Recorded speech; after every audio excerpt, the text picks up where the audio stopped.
This lesson is about absolute value. This is a term that you need to know and recognize. Absolute value, by definition, is the distance between a number and 0 on a number line. The distance between a number and 0 .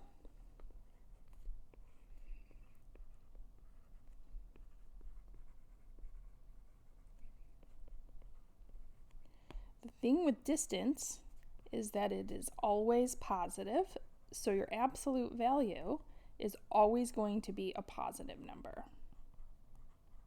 For example, the absolute value of 2, the distance is 2 away from 0, but also negative 2 is also 2 away from 0. So absolute value is always positive. We indicate it by these vertical lines on either side of a number. We read this as the absolute value of 3. It's something you're going to need to practice. The absolute value, value of 3. So that's how we read that. And again, this is the distance between 0 and 3 on a number line. So our answer here is 3. Right here, this term, we're going to read this as the absolute value of negative 3.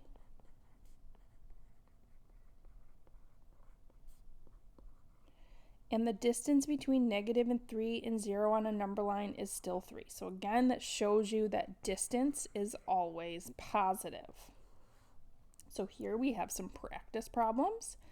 The absolute value of 4, that's how we read this. The absolute value of 4 is 4.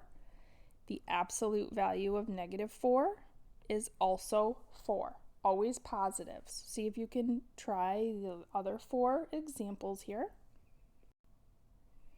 Here are our answers. The absolute value of 5 is 5. The absolute value of negative 5 is also 5. And then we have 88 and 88. Always positive. This works with rational numbers too, so decimals and fractions. So we have 3.5 here. The absolute value of 3.5 is 3.5. The absolute value of negative 3.5 is also 3.5. So let's practice here. I want you to try to fill out this whole chart, finding the absolute value of each of these numbers. Here are the answers. That hopefully your takeaway is that the absolute value of any number is positive. The next thing that we're going to do is we are going to compare absolute values using greater than, this is greater than, less than, or equal to. So the first step that I want you to do each time you are working on a problem like this is to first rewrite the problem without absolute value. For example, right here, this is the absolute value of negative 32. So below there, I am just going to write 32 because we now know that the absolute value of negative 32 is 32. I'm going to bring down the 31 because we don't have to do anything with that one. Now it is much easier to identify greater than, less than, or equal to. So we know right here that 32 is greater than 31, so we're going to use a greater than sign. For the next one, we have number 2, the absolute value of negative 4 is 4. Very important step is showing your work, writing down what the absolute value is below this. The absolute value of negative 2 is 2. We know that 4 is greater than 2, so we are going to write the greater than sign. See if you can finish 3 through 6 right now.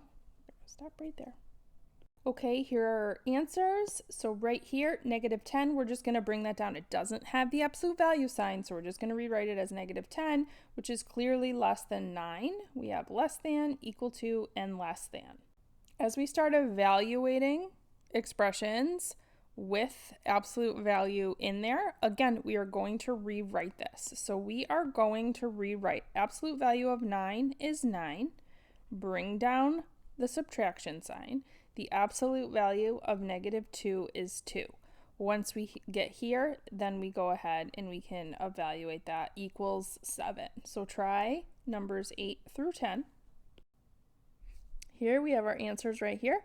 One thing I do want to point out is when you have an expression inside absolute value. For example, if I have 10 minus 8 right here inside absolute value, you're going to treat absolute value kind of like a parenthesis. It's a grouping. So you're going to do order of operations, PEMDAS, you're going to do that first. So the first thing that you need to do is you need to figure out what 10 minus 8 is. So this is the absolute value of 2, and then you can find the 2 there. So what you're not going to do is you're not going to just turn the positive or the subtraction sign into positive. That is not how you do that. The first thing that you're going to need to do is evaluate what's inside that absolute value symbol. Then you take the absolute value. So this is the right way to do it. 18 would be the wrong answer. Okay, last thing we're going to do is we're going to order from least to greatest. So remember, if we have a number line, those negative numbers, that's a squiggly number line. So if we have 0 right here, -13 is going to be the smallest. Then we have, let's see, I'm just going to try to, so let's say 2 is here, 3 is here. Those are the easy ones to do. 10 is probably out here somewhere. -8 is somewhere here.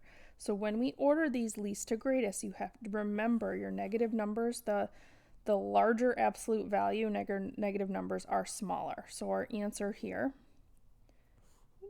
is going to be -13. I like to cross them off as I go so I don't forget any. -8, -5, which I didn't plot because I missed it. And then we have 2, 3, and 10. So 2, 3, and 10. That's how we're going to order least to greatest. On the next one, you do have some absolute values. So what you're going to do, you're going to rewrite these first. So -22 doesn't need to be changed at all. -11, absolute value of 11 is 11. Absolute value of 0 is 0. Absolute value of -14 is 14. Now go ahead and order these least to greatest. Here we go. We have them now least to greatest, -22, -11, -10, 0, 11, and 14.